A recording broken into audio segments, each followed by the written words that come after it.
Tata IPL 2025 সালে যে রোমাঞ্চক ম্যাচটি হলো, যে টাটা আইপিএলের দ্বিতীয় নম্বর ম্যাচটি হায়দ্রাবাদ এবং আরআরের মধ্যে যে ম্যাচটি হয়েছিল রাজস্থানের মধ্যে, সেই ম্যাচের সম্পূর্ণ যে প্রথম হায়দ্রাবাদ ব্যাটিং করে একটি দুর্দান্ত পারি করলেন।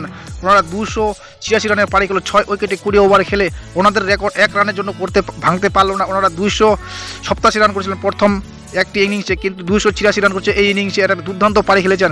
এবং ঈশান কিষান একটি দুর্দান্ত পারি খেলেছেন।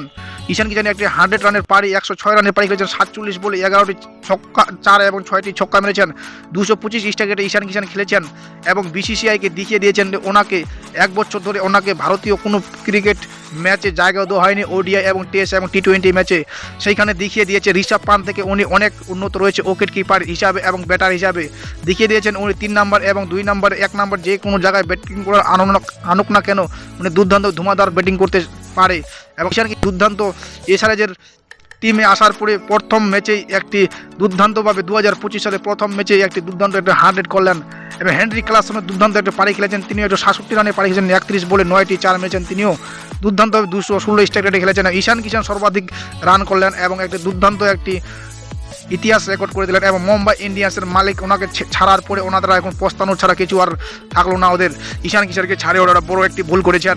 এবং ঈশান কিষানকে কিনে হায়দ্রাবাদের মালকিন কাবিয়া মোরান একটি দুর্দান্ত খুশি হবেন।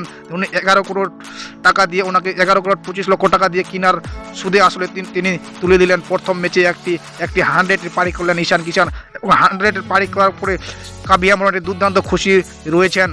এবং এই হেনরি ক্লাসন একটু দুর্দান্ত পারি খেলার পরে এবং ভারত যে হায়দ্রাবাদ রাজস্থানের বিপক্ষে যে একটি দুর্দান্তভাবে পারি রেখে দিয়েছেন, 286 রান করলেন এবং 6 উইকেটে 20 ওভারের শেষে। দেখা যাক রাজস্থান সেই ম্যাচটি জয় লাভ করতে পারে কিনা। কিন্তু রাজস্থানের অসম্ভব কাজ করে দিয়েছেন হায়দ্রাবাদের ব্যাটিং লাইন এবং রাজস্থানের বোলার লাইন ঘাবড়ে যায়। ওনারা ওয়াইড নো বল করে থাকে। আর ভারতের যেমন ঈশান কিষান জায়গা পায়নি, এখন ঈশান কিষানের জায়গা কনফার্ম হতে চলেছে। বিসিসিআই বোর্ড ওনাকে নিতে চলেছে। ঈশান কিষানের আরেক 1-2টি পারি এইভাবে টাটা আইপিএল 25 উঠলে অবশ্যই উনি ইন্ডিয়ান টিমে জায়গা করে নিতে চলেছে।